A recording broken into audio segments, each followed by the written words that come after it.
Subscribe करें और bell दबाएं ताकि कोई खबर रह न जाए।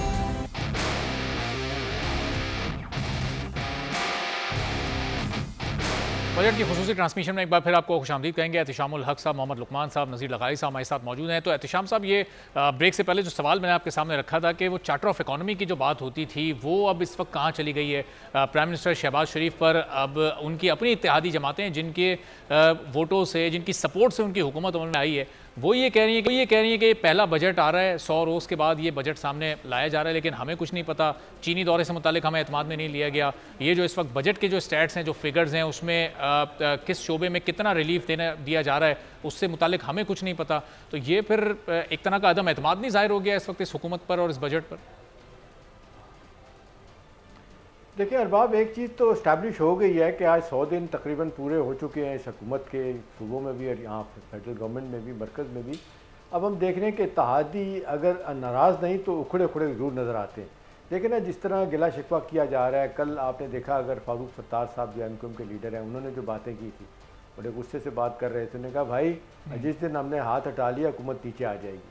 अभी मंजूर वसान साहब आप देख लें जो प्रेडिक्शन करते हैं पीपल्स पार्टी के, वो तो कहना शुरू कर दिया है कि जी 3 माह के अंदर हुकूमत जा सकती है, नए इलेक्शन भी हो सकते हैं। अब सवाल यह है कि खुशी शाह साहब जैसे जिसको कहना चाहिए मोतमल मिजाज के आदमी जो है ना, वो बड़ी कम सिर्फ पॉलिटिकल माइलेज के लिए बात करते हैं। उनकी तरफ से भी गिला शिकवा आया कि जी हमें एतमाद में नहीं लिया गया। फिर आप देखें कल मुलाकात हुई थी जो एमक्यूएम के सरबराह हैं मकबूल खालिद मकबूल सिद्दीकी साहब की प्राइम मिनिस्टर के साथ, उन्होंने भी हमारे टीवी पे उनका एक्सक्लूसिव इंटरव्यू चला था जी। वो कल मेरे साथ थे, वो व्यापार प्रोग्राम में मैंने उनको कल लिया, लेकिन उन्हें तो कुछ कल उन्होंने कहा कि मुझे कुछ शिकायत ही नहीं थी, मैंने तो सिर्फ तजावीज़ पेश की हैं, हम तो मुतमईन हैं। तो वो एक तजाद पैदा हो गया था फारूक सत्तार साहब के और उनके मौक़िफ़ में। जी हाँ, तजाद पैदा हो गया था, लेकिन अंदर की इतलात ये हैं कि उनको तहफ़्फ़ुज़ात भी हैं। और वो जो जिस तरह का डेवलपमेंट बजट चाहते हैं, फिर जो आपने यह क्या करना चाहिए, इंतखाबात जो है निचली सतह पे जो होने हैं उनके बारे में, उनके इलेक्शन के उनके अपने तहफ़्फ़ुज़ात हैं। लेकिन मेरा ख्याल है कि इस स्टेज पे अब जबकि हुकूमत समझ रही है कि जी पीपल्स पार्टी ख़ास तौर पे हम देख रहे हैं कि जी वो सिर्फ वो कहते हैं आइनी ओहदे लिए हुए हैं, जिम्मेदारी लेने के लिए तैयार नहीं है। लेकिन पीपल्स पार्टी के बारे में कहा जा रहा है कि जी वो पहले आया था कि दूसरे फेज़ में, तीसरे फेज़ में शामिल हो जाएंगे, वो अभी तक नहीं हुए। शायद उनको भी नज़र आ रहा है कि पता नहीं हुकूमत का क्या बनना है, कहाँ तक चलना है, क्योंकि गैर यकीनी की सूरत हाल तो ख़त्म नहीं हुई, 100 दिन हो चुके हैं। सियासी अदम इस्तेकाम और इक़्तिसादी अदम इस्तेकाम तो ख़त्म नहीं हुआ या कम नहीं हुआ। दहशत गर्दी, लॉ एंड ऑर्डर और ख़राब हो गया। आपके शहर में तो बहुत बुरे हालात हैं। तो मेरा ख्याल है ये सारी चीज़ें देखते हुए तो ये बनता तो है कि प्राइम मिनिस्टर साहब और बाकी लोग एतमाद में लेते हो। ख़ास तौर पर बजट ऐसा मौका है कि किसी को मौका नहीं मिलना चाहिए। लेकिन आप देख लें अरबाब जी, एक तरफ तो बहुत से हवालों से पीपल्स पार्टी साथ खड़ी है, एमक्यूएम साथ खड़ी है, जितने बिल पेश होने हैं। अभी एक बिल पेश हुआ था, आपने देख लें, आपने ये जो इनकी तरफ से आया था कि जी केसेस ट्रिब्यूनल में जाने के लिए जो आ रहा था कि जी रिटायर्ड जजों को लेना है, उस पर पूरी सपोर्ट उन्होंने की थी। और देख लें पीटीआई का मौक़िफ़ धरे के धरा रह गया, उनके प्लान ख़त्म हो गए। अब ये रिटायर्ड जज जो जाएंगे वहाँ बैठेंगे तो क्या होगा। लेकिन दूसरी तरफ पीपल्स पार्टी ये भी कहती है कि पंजाब में और यहाँ पे जो तक का बिल मंजूर हुआ है, हम उसको सुप्रीम कोर्ट में लेके जाएंगे या हाई कोर्ट में चैलेंज करेंगे। तो बुनियादी सवाल ये है कि इख्तलाफात अपनी जगह पे हैं और ये चार्टर ऑफ डेमोक्रेसी की तो बात सारे करते हैं, चार्टर ऑफ इकोनॉमी की, लेकिन अमली इक़दाम के लिए ज़रूरी है कि पहले अपने कोलिशन पार्टनरों को भरपूर एतमाद में लिया जाता। और ये बेहतरीन मौका था कि ये जब देख लें आज इकनॉमिक सर्वे रिलीज़ हो रहा है, इसके हवाले से, बजट के हवाले से NEC की मीटिंग हुई। ठीक है, प्राइम मिनिस्टर साहब थे, चेयर किया, चारों सूबाई जिसको कहते हैं अपना चीफ मिनिस्टर भी शामिल हुए थे। लेकिन क्या वजह है कि धीरे धीरे आहिस्ता आहिस्ता पीपल्स पार्टी और एमक्यूएम जो है ना अपने खदशात का इज़हार कर रहे हैं, अपने तहफ़्फ़ुज़ात का इज़हार कर रहे हैं, उनको एतमाद में नहीं लिया गया। तो मेरा ख्याल है इस तरह की बातें शुरुआत में आहिस्ता आहिस्ता हमने तो और फिर ज़ाहिर है अब इस बजट का जो भी बैकलैश आएगा, जो अवामी रिएक्शन आएगा, फिर उसको नून लीग को खुद ही ओन करना पड़ेगा। एहतिशाम साहब, मैं वापस भी आपकी तरफ आता हूँ। लुकमान साहब, ये इकॉनमी के लिए अगर आपको मुश्किल फैसले करने हैं इस गवर्नमेंट और टफ डिसीजंस लेने हैं, तो उसके लिए तमाम स्टेक होल्डर्स को साथ लेकर एक पेज पर ऑन बोर्ड लेकर चलने की कितनी इंपॉर्टेंस होती है। चूँकि अगर आप इस तरह एक के बाद एक अपने इत्तेहादी को नाराज़ करते चले जाएंगे तो आगे आपके अपने लिए मुश्किलात खड़ी हो जाएंगी। मैं आपकी बात से बिल्कुल एग्री करूंगा कि जितने मुश्किल हालात हैं इसमें कंसेंसस की जो अहमियत है वो और ज़्यादा बढ़ जाती है। और अगर आपके पास कंसेंसस नहीं होगा तो ये मुश्किल फ़ैसले करना और भी मुश्किल हो जाता है। मगर इसी के साथ मैं थोड़ा सा इसको दूसरी तरफ लेके जाऊंगा कि जो इस वक्त आवाम है, आवाम का जो इस वक्त सिचुएशन है वो इतनी बुरी है कि वो मज़ीद किसी किस्म की महंगाई बर्दाश्त नहीं कर सकती। तो हमें ये भी देखना होगा कि जो एक आपका मुतवसत या निचला तबका है, और मुतवसत भी अब तो निचले तबके में आ गया है, तो उनके लिए हम मज़ीद टैक्सेस नहीं लगा सकते। तो ये चीज़ गवर्नमेंट को ख़ास तौर पे देखनी होगी कि वो किस तरह से इन चीज़ों को मैनेज करें कि जो टैक्सेस हों वो कम से कम निचले तबके पे और मुतवसत तबके पे ना लगें, और जो टैक्सेस लगाए भी जा रहे हैं उनके लिए वो अपने जो भी दूसरी पार्टीज़ के लोग हैं उनको साथ लेके आएँ और उनके साथ कंसेंसस के साथ लॉ फ्रेम करें, ताकि जो न्यू एरियाज़ हैं जिन पे हमेशा से बात होती रही है, और हमारे पास इंफॉर्मेशन की कमी नहीं है, हमें ये नहीं ज़रूरत कि हमें पता नहीं है किस तरह से टैक्स को बढ़ाया जा सकता है। हमें पता है कि रियल एस्टेट की जो जीडीपी में सिचुएशन है उसके मुताबिक उसमें टैक्स कलेक्ट नहीं हो रहा। हमें यह भी पता है कि एग्रीकल्चर से जो आमदनी हो रही है उसके हिसाब से उसका जो टैक्स में कंट्रीब्यूशन है वो 128 लेवल पे है, और 5% भी नहीं है जितना होना चाहिए। इसी तरह हमें यह भी पता है कि रिटेल और होलसेल लेवल पे जो टैक्सेस होने चाहिए उसका जो कंट्रीब्यूशन है जीडीपी में वो उस हिसाब से उसमें कलेक्शन नहीं हो रही।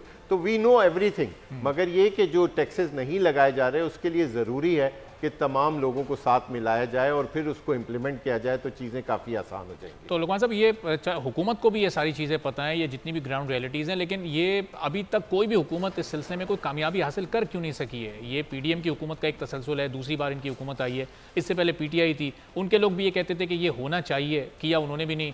ये भी ये कहते हैं, अभी कुछ देर पहले खुर्रम दस्तगीर साहब को एक दूसरे चैनल पर मैं सुन रहा था, वो भी ये कहते हैं कि ये होना चाहिए, इन सेक्टर्स को आप टैक्स के नेट में लाएं। हुकूमत ये कह रही है होना चाहिए लेकिन कर नहीं रहे, आखिर कहाँ फंसे हुए, रुकावट क्या है?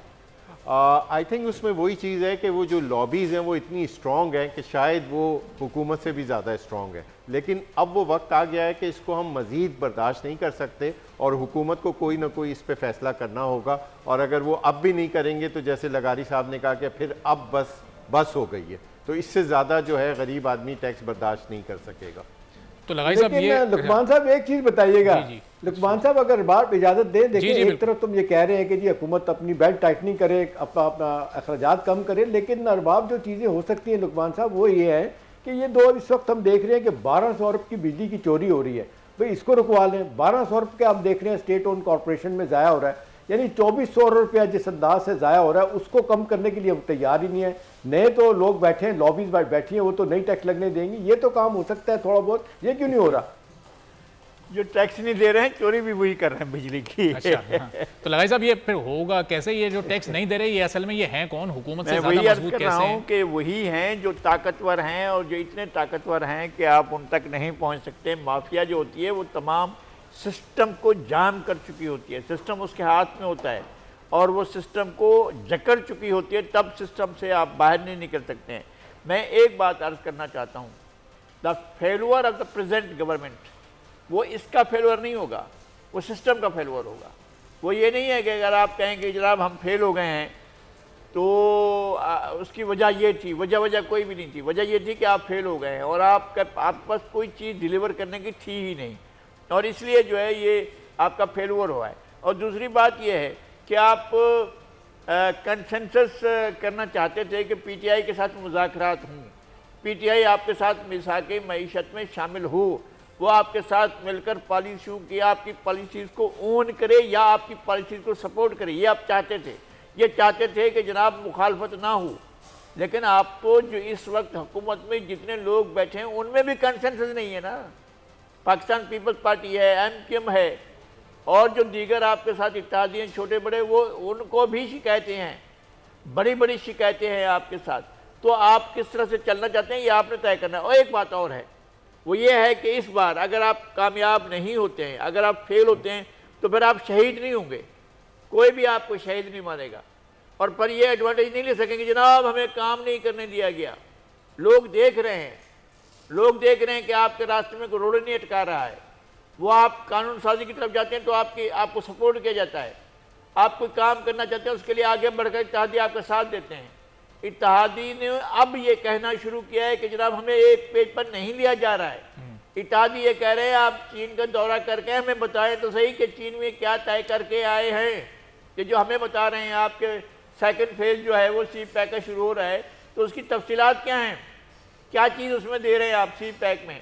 सी पैक में क्या हुआ था? आखिरी वक्त जब मुज़ाकरात होने जा रहे थे तो ममनून हुसैन और शहबाज शरीफ साथ गए थे, और शहबाज शरीफ को ममनून हुसैन को शहबाज शरीफ ने कहा था यार एक ऐसा करें, आप मेहरबानी करें सदर शी जिनपिंग को कहें कि वो लाहौर के लिए एक जो है हमारे लिए एक ट्रेन जो है उसका मनसूबा दे दें, येलो ट्रेन का, हम वो चलाना चाहते हैं।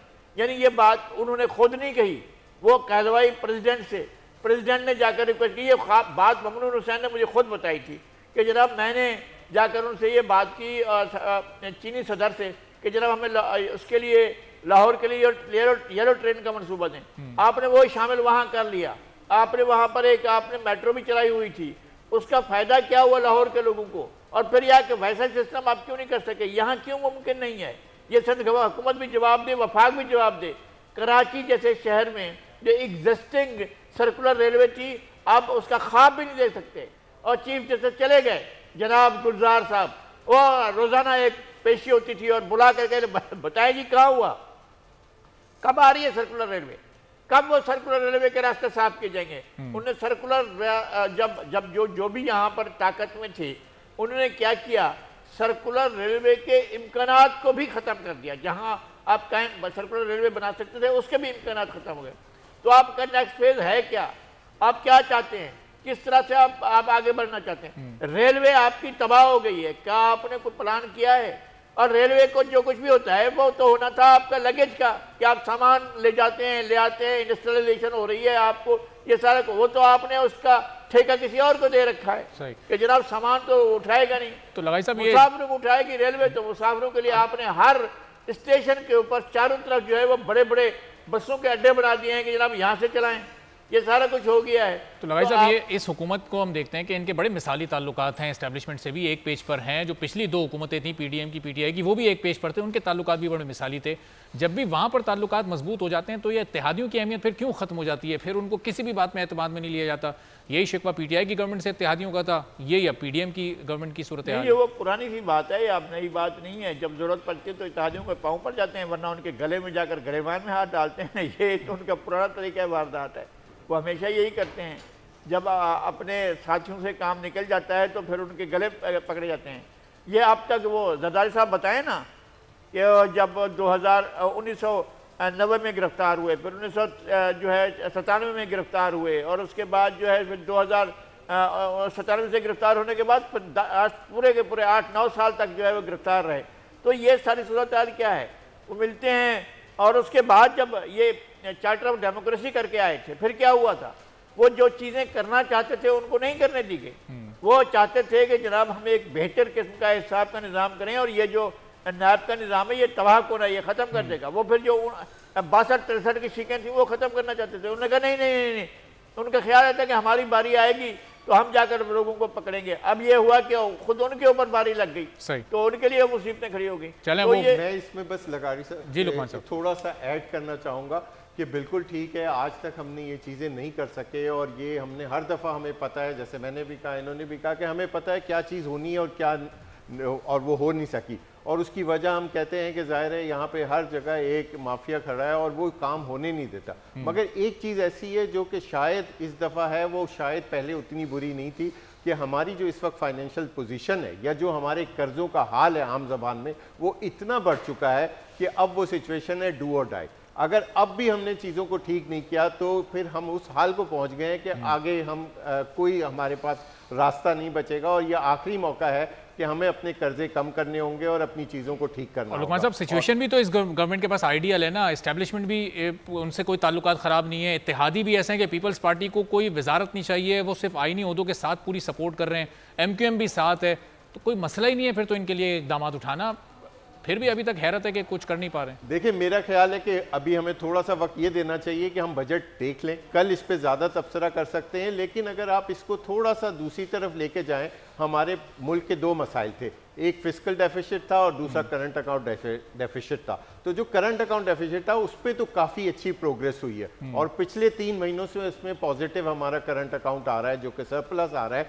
तो उसमें जो काम हुआ है, अगर उसी तरह का काम फिस्कल साइड पे भी हो जाए और हमारे जो एक्सपेंसेस हैं उस पर किसी तरह से कंट्रोल हो जाए और फिर रेवेन्यू कलेक्शन में भी बेहतरी आ जाए, तो इस पे भी उम्मीद की जा सकती है कि कुछ ना कुछ बेहतरी आ जाए। लेकिन एक चीज़ तो तय है कि इस वक्त बजट में ये गरीब आदमी पे मजीद टैक्सेस अगर लगाएंगे तो फिर ये गवर्नमेंट के लिए बिल्कुल भी अच्छा नहीं होगा और वो गवर्नमेंट के लिए उनकी सर्वाइवल का एक इशू है। ठीक है, अभी बजट आया नहीं है लेकिन उसके असरात अब पहले से सामने आना शुरू हो गए। हम रियल एस्टेट सेक्टर को टैक्स नेट में लाने की बात कर रहे हैं और ख़बर अब ये आई है कि अभी जो सीमेंट की एक बोरी है उस पर अभी से 10 से 15 रुपए का इजाफा कर दिया गया है। तो अब इससे कॉस्ट कितनी बढ़ जाएगी, ज़ाहिर है ये भी हमें देखना होगा। आरिफ जीवा साहब जो कि आबाद के साबिक प्रेसिडेंट हैं, उन्होंने कफील अहमद जो बोल न्यूज़ के नुमाइंदे उनसे खुसूसी गुफ्तगू की है, ज़रा वो आप लोगों को दिखाते हैं।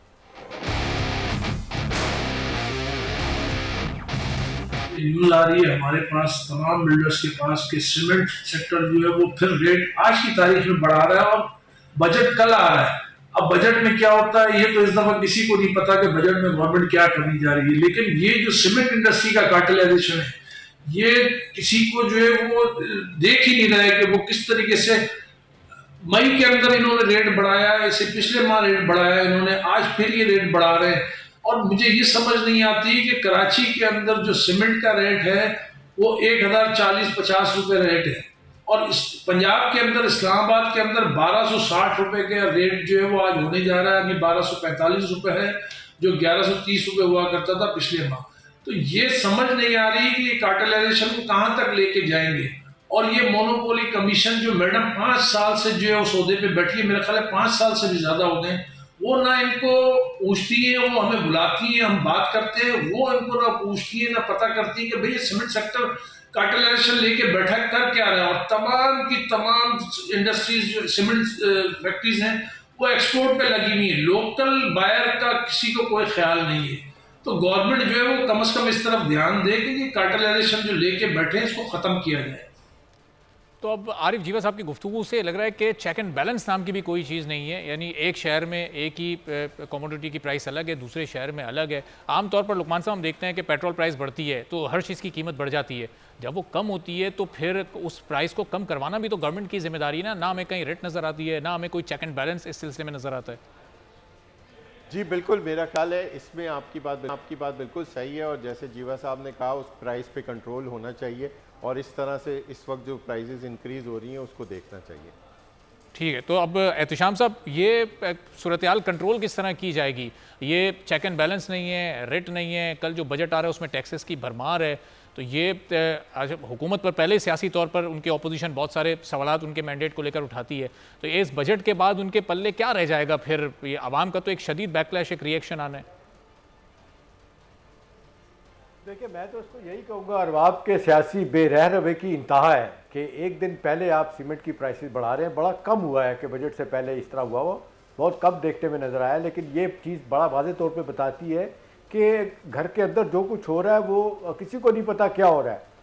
IMF ने क्या डिक्टेशन दी हैं, किस तरह की डिक्टेट्स दी हैं, वो तो बजट को आउटसोर्स हमने उनको कर दिया है, लेकिन मेरा नहीं ख्याल कि ये इतनी जल्दी के साथ ये फैसला आज किया गया। भाई ये कल आप अपने बजट में आगे पीछे करके कर लेते, तो ये तो बड़ा वाज़ेह तौर पे बता रहा है कि भाई कोई प्लानिंग नहीं है, कुछ जिसको कहना चाहिए कंसेंसस नहीं है, कुछ थिंकिंग नहीं है गवर्नमेंट के अंदर भी, गवर्नमेंट से बाहर भी, और ये इस तरह प्राइसेस बढ़ा देना एक दिन पहले तो मेरा ख्याल है बड़ा अफसोसनाक है। देखिए अभी जो 2 मिनट पहले बात हो रही थी, मेरा ख्याल है वो 62-63 की इंपॉर्टेंट एक नुकता है उसमें अरबाब। देखिए आपको याद होगा PMLN की हुकूमत थी, उस वक्त पीपल्स पार्टी ने बड़ा सपोर्ट किया था कि जी इसको 18वीं तरमीम जब हो रही है तो 62-63 को ख़त्म करते हैं।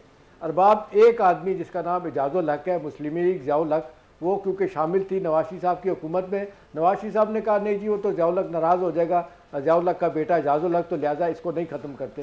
तो एक बंदे की वजह से वो 62-63 ख़त्म नहीं हुई, जिसका उन्हें खुद भी बाद में खमियाजा भुगतना पड़ा।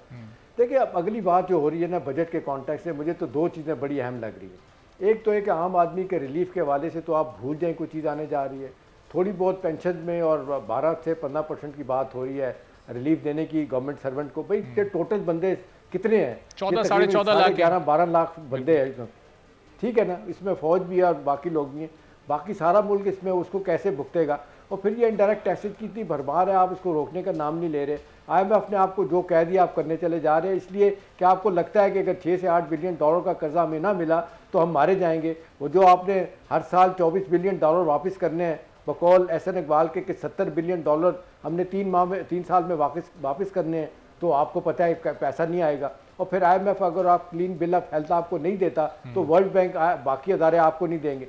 एक चीज़ जो बड़ी अभी बात कर रहे थे वो ये थी कि जी करंट अकाउंट तो बैलेंस हो गया थोड़ा सा, वो 800-900 मिलियन डॉलर का है, लेकिन ये देखें बजट का खसारा जिसको कहते हैं कि मदर ऑफ ऑल इकोनॉमिक किल, वो 8% होने जा रहा है। इसका मतलब यह है कि तारीख का सबसे ज़्यादा बजट का ये खसारा है। तकरीबन 70% के करीब आपका बजट बाहर के पैसे से पूरा होगा।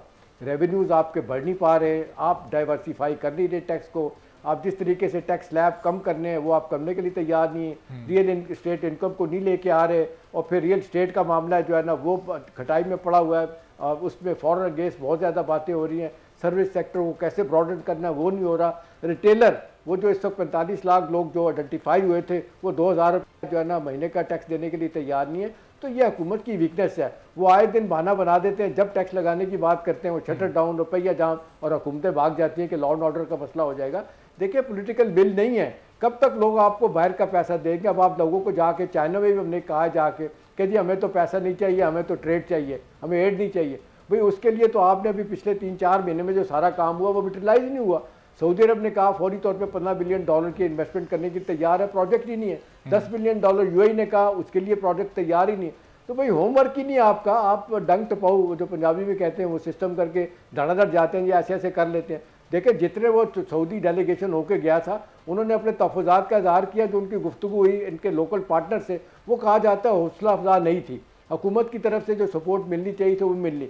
आखिरी बात बड़ी इंपॉर्टेंट है, देखें जब तक ईज ऑफ डूइंग बिजनेस नहीं होगा, हमारी इस वक्त देखें मैन्युफैक्चरिंग, लार्ज स्केल मैन्युफैक्चरिंग में 9.5% उसमें कमी आई है। इंडस्ट्री लग नहीं रही, प्राइवेट सेक्टर आ नहीं रहा, engine of growth private sector होना चाहिए वो सामने नहीं है, गवर्नमेंट इज ब्रोक। तो ये कैसे चीज़ें ठीक होंगी?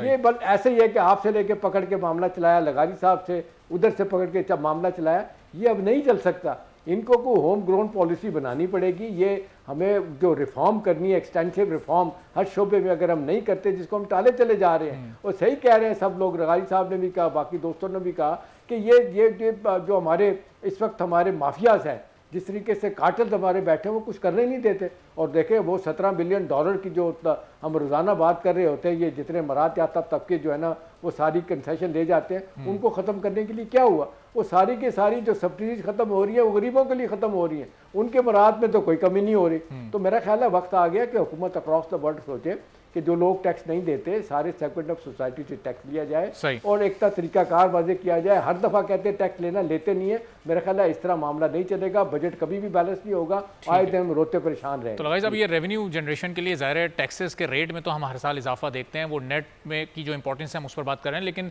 एक्सपोर्ट्स को शायद हमारी हुकूमत भी बहुत ज़्यादा नज़रअंदाज कर रही है। पिछले 1.5 घंटे से हमने भी उस पर कोई खास बात नहीं की। अगर इन एक्सपोर्ट्स को बढ़ाया जा सके, जो ये $30 अरब के आसपास आकर फंस गई हैं, अगले साल का भी जो मैक्सिमम टारगेट रखा गया है वो $32 अरब है, वहाँ से भी खासा रेवेन्यू जनरेट हो सकता है। और एक जो ये बजट से मुतालिक जो मामला हैं, जो इकॉनमी के मामला हैं, वो काफ़ी सेटल हो सकते हैं। आपकी 3 सरहदें लगती हैं, बल्कि 4 सरहदें लगती हैं। 3 आपके एक तरफ है, एक तरफ आपके अफगानिस्तान है, एक तरफ आपके ईरान है, और एक तरफ आपके इंडिया है।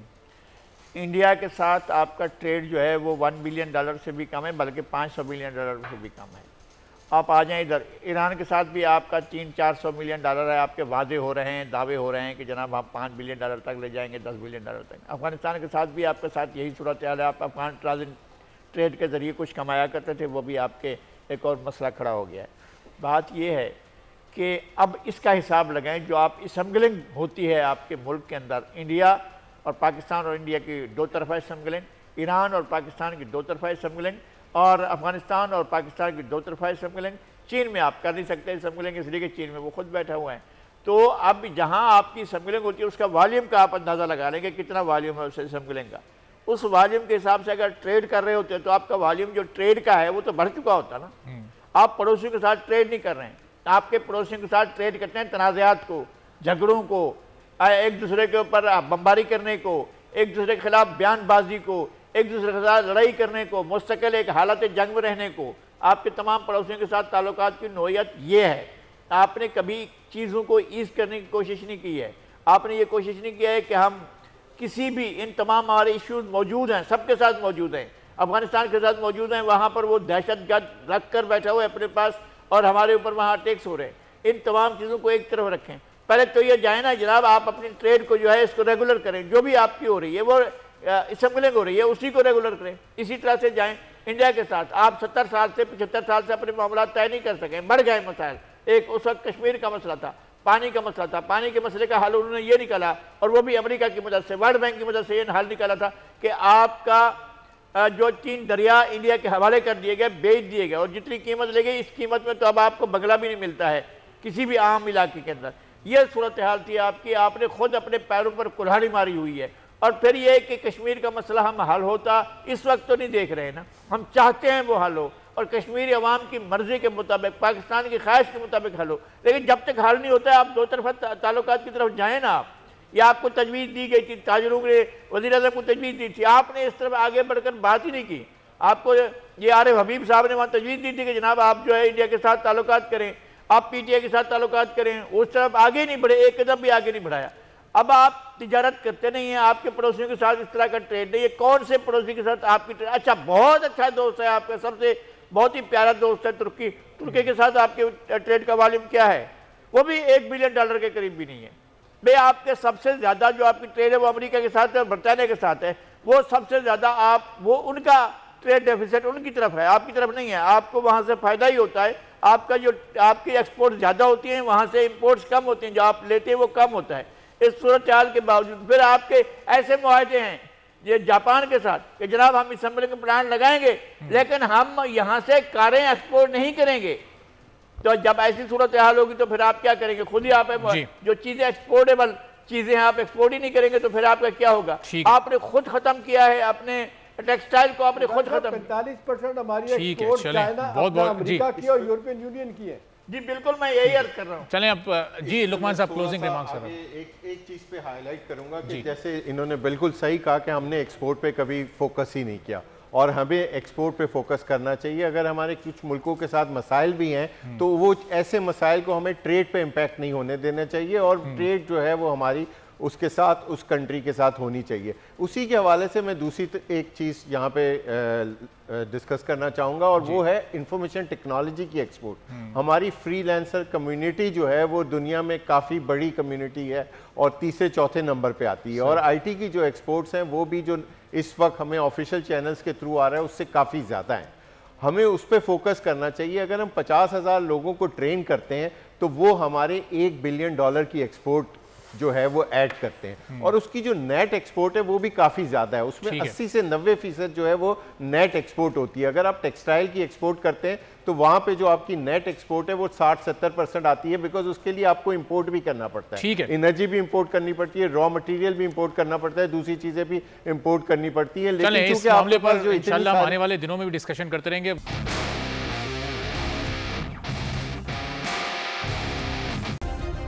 सब्सक्राइब करें और बेल दबाएं ताकि कोई खबर रह न जाए।